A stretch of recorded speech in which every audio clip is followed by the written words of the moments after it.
বন্ধুরা, আজ আমরা শুনব হৈমন্তী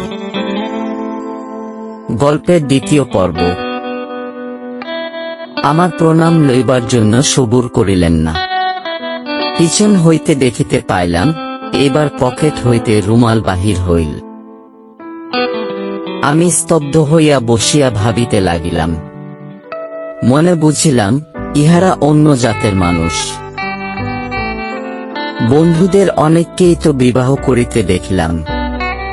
মন্ত্র পড়ার সঙ্গে সঙ্গে স্ত্রীটিকে একেবারে এক গ্রাসে বলাৎকরণ করা হয়।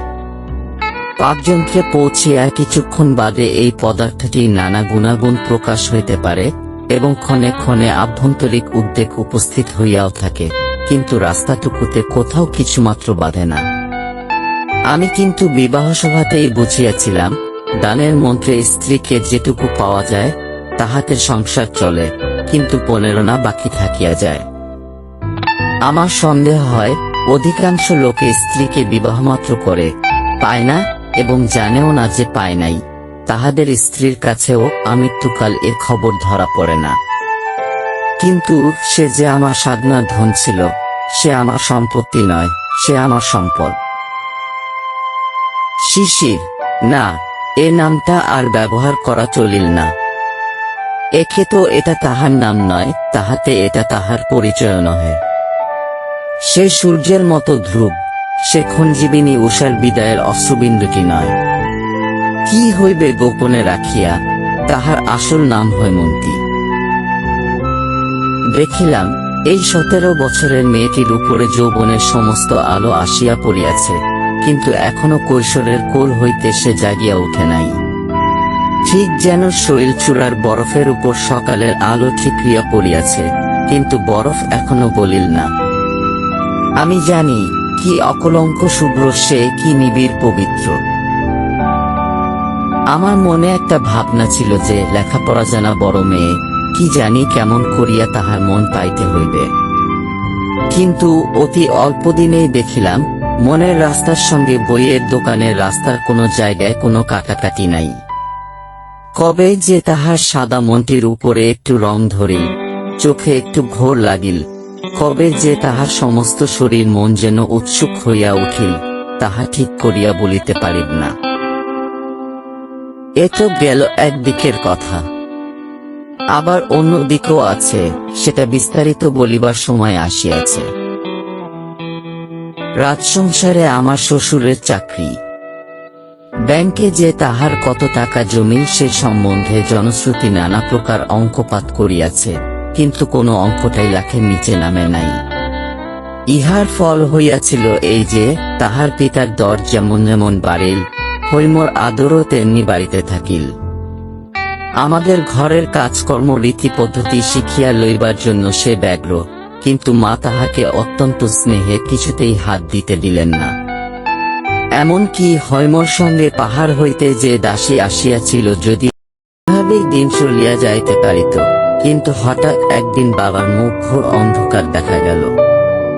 ব্যাপারখানা এই, আমার বিবাহে আমার শ্বশুর 15,000 টাকা নগদ এবং 5,000 টাকার গহনা দিয়াছিলেন। বাবা তাহার এক দালাল বন্ধুর কাছে খবর পাইয়াছেন, ইহার মধ্যে 15,000 টাকাই ধার করিয়া সংগ্রহ করিতে হইয়াছে। তাহার শুধু নিতান্ত সামান্য নহে, লাখ টাকার গুজব তো একেবারেই ফাঁকি। যদিও আমার শ্বশুরের সম্পত্তির পরিমাণ সম্বন্ধে আমার বাবার সঙ্গে তাহার কোনোদিন কোনো আলোচনাই হয় নাই, তবু বাবা জানি না কোন যুক্তিতে ঠিক করিলেন, তাহার বেহাই তাহাকে ইচ্ছাপূর্বক প্রবঞ্চনা করিয়াছেন। তারপরে বাবার একটা ধারণা ছিল, আমার শ্বশুর রাজার প্রধানমন্ত্রী গোছের একটা কিছু খবর লইয়া জানিলেন, তিনি সেখানকার শিক্ষা বিভাগের অধ্যক্ষ। বাবা বলিলেন, অর্থাৎ স্কুলের হেডমাস্টার, সংসারে ভদ্রপদ যতগুলো আছে তাহার মধ্যে সবচেয়ে ওচা। বাবার বড় আশা ছিল, শ্বশুর আজ বাদে কাল যখন কাজে অবসর লইবেন, তখন আমি রাজমন্ত্রী হইব। এমন সময়ে রাসোপলক্ষে দেশের কুটুম্বরা আমাদের কলিকাতার বাড়িতে আসিয়া জমা হইলেন। কন্যাকে দেখিয়া তাহাদের মধ্যে একটা কানাকানি পড়িয়া গেল। কানাকানি ক্রমে অস্ফুট হইতে স্ফুট হইয়া উঠিল। দূর সম্পর্কের কোনো এক দিদিমা বলিয়া উঠিলেন, পোড়া কপাল আমার, নাতবু যে বয়সে আমাকেও হার মানাইল। আর এক দিদিমা শ্রেণিয়া বলিলেন, আমাদেরই যদি হার না মানাইবে তবে অপু বাহির হইতে বউ আনিতে যাইবে কেন? আমার মা খুব জোরের সঙ্গে বলিয়া উঠলেন, ওমা, সে কি কথা! বৌমার বয়স হবে 11 বই তো নয়, এই আসছে ফাল্গুনে 12 পা দিবে। ভুট্টার দেশে ডাল রুটি খাইয়া মানুষ, তাই অমন বাড়ন্ত হইয়া উঠিয়াছে। দিদিমারা বলিলেন, বাছা, এখনো চোখে এত কম তো দেখি না। কন্যাপক্ষ নিশ্চয়ই তোমাদের কাছে বয়স হারাইয়াছে। মা বলিলেন, আমরা যে কুষ্ঠি দেখলাম কথাটা সত্য, কিন্তু কুষ্ঠিতেই প্রমাণ আছে মেয়ের বয়স 17। প্রবীণারা বলিলেন, কুষ্ঠিতে কি আর ফাঁকি চলে না? এই লইয়া ঘোর তর্ক, এমনকি বিবাদ হইয়া গেল। এমন সময়ে সেখানে হৈমা আসিয়া উপস্থিত। কোন এক দিদিমা জিজ্ঞাসা করিলেন, নাতবু, তোমার বয়স কত বলো তো? মা তাহাকে চোখ টিপিয়া ইশারা করিলেন। হৈম তাহার অর্থ বুঝিল না, বলিল 17। মা ব্যস্ত হইয়া বলিয়া উঠিলেন, তুমি জান না? হৈম কহিল, আমি জানি, আমার বয়স 17। দিদিমারা পরস্পর ডাটেপাটেপি করিলেন। বধূর নির্বুদ্ধিতায় রাগিয়া উঠিয়া মা বলিলেন, তুমি তো সব জান। তোমার বাবা যে বলিলেন তোমার বয়স 11। হৈম চমকিয়া কহিল, বাবা বলিয়াছেন? কখনো না, মা কহিলেন। অবাক করিল। বেহাই আমার সামনে নিজের মুখে বলিলেন, আর মেয়ে বলে কখনো না, এই বলিয়া আরেকবার চোখ টিপিলেন। এবার হৈম ইশারার মানে বুঝিল। স্বর আরো দৃঢ় করিয়া বলিল, বাবা এমন কথা কখনোই বলিতে পারেন না। মা গলা চড়াইয়া বলিলেন, তুই আমাকে মিথ্যাবাদী বলিতে চাস? হৈম বলিল, আমার বাবা তো কখনোই মিথ্যা বলেন না। ইহার পরে মা যতই গালি দিতে লাগিলেন, কথাটার খালি ততই গড়াইয়া ছড়াইয়া চারিদিকে লেটিয়া গেল। মা রাগ করিয়া বাবার কাছে তাহার বধূর মুতা এবং ততোধিক এক গোয়েমির কথা বলিয়া দিলেন। বাবা হৈমকে ডাকিয়া বলিলেন, আই বুড়ো মেয়ের বয়স 17, এটা কি খুব একটা গৌরবের কথা? তাই ঢাক পিটিয়া বেড়াইতে হইবে। আমাদের এখানে এসব চলিবে না বলিয়া রাখিতেছি। হায় রে, তাহার বৌমার প্রতি বাবার সেই মধুমাখা পঞ্চম স্বর আজ একেবারে এমন বাজ খাই খাটে নাবিল কেমন করিয়া? হৈম ব্যথিত হইয়া প্রশ্ন করিল, কেহ যদি বয়স জিজ্ঞাসা করে কি বলি? বাবা বলিলেন, মিথ্যা বলিবার দরকার নাই, তুমি বলিও আমি জানি না। আমার শাশুড়ি জানেন কেমন করিয়া মিথ্যা বলিতে না হয়। সেই উপদেশ শুনিয়া হৈম এমন ভাবে চুপ করিয়া রহিল যে বাবা বুঝিলেন তাহার সদুপদেশটা একেবারে বাজে খরচ হইল। হৈমর দুর্গতিতে দুঃখ করিত কি, তাহার কাছে আমার মাথা হেট হইয়া গেল।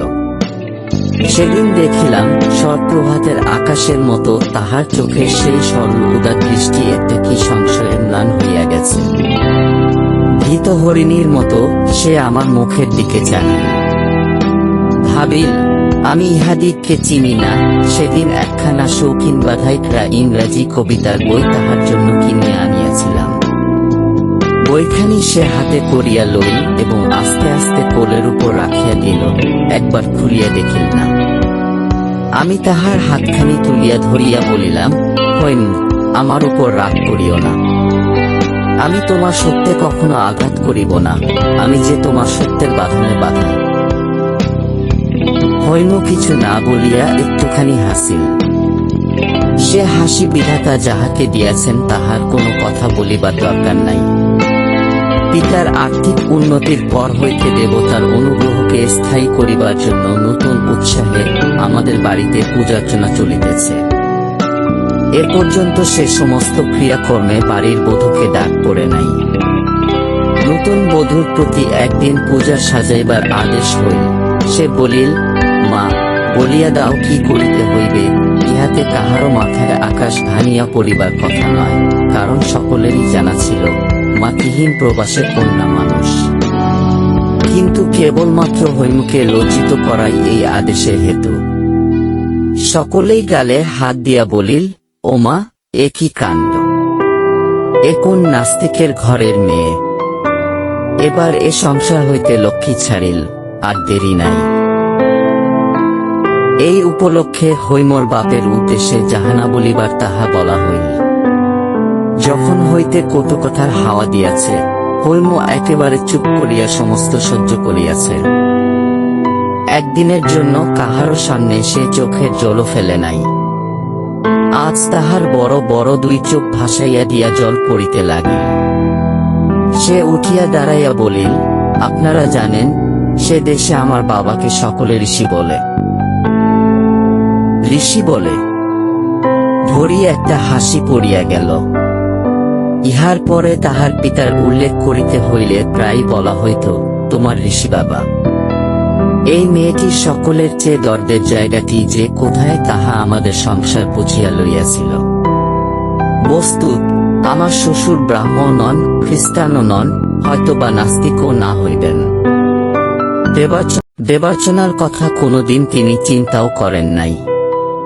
মেয়েকে তিনি অনেক পড়াইয়াছেন, শুনাইয়াছেন, কিন্তু কোনোদিনের জন্য দেবতা সম্বন্ধে তিনি তাহাকে কোনো উপদেশ দেন নাই। বনমালীবাবু এ লইয়া তাহাকে একবার প্রশ্ন করিয়াছিলেন। তিনি বলিয়াছিলেন, আমি যাহা বুঝি না তাহা শিখাইতে গেলে কেবল কপটতা শেখানো হইবে। অন্তঃপুরে হৈমর একটি প্রকৃত ভক্ত ছিল, সে আমার ছোট বোন নারানী। বৌদিদিকে ভালোবাসে বলিয়া তাহাকে অনেক গঞ্জনা সহিতে হইয়াছিল। সংসার যাত্রায় হৈমর সমস্ত অপমানের পালা আমি তাহার কাছেই শুনিতে পাইতাম।